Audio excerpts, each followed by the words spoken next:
He's the horror hunter from down under.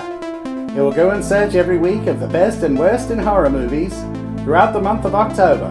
His mission? Don't come back until he's found some of the best and worst putrid piles of horror goodness you could ever imagine.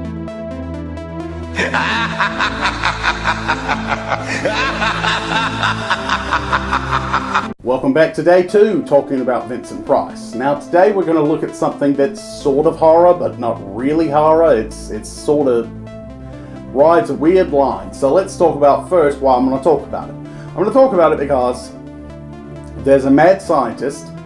The set from The Pit and the Pendulum is actually used a second time, and they reused footage from The Pit and the Pendulum. What movie am I talking about? Dr. Goldfoot and the Bikini Machine. Now you're probably thinking, this movie sounds nothing like a horror movie. That's true, but Vincent Price plays a mad scientist who creates robots that are beautiful women in bikinis. I know, strange, but it was the 1960s, give me a break. So, in looking at the 1960s, you've got these weird movies that are coming out. Things like, the beach party movies, beach blanket bingo, that kind of thing. Ironically enough, Frankie Avalon from those beach movies is in this movie.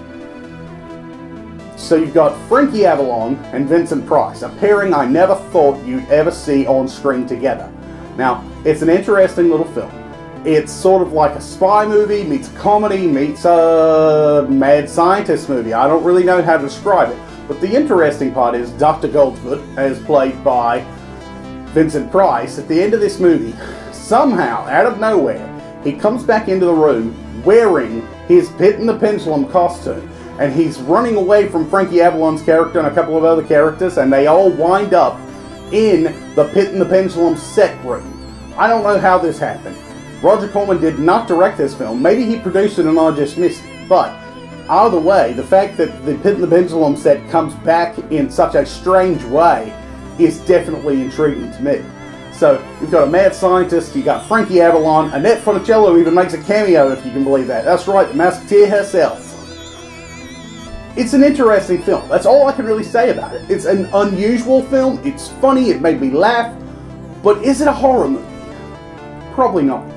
But it was a Vincent Price movie, and he is a priceless icon of horror.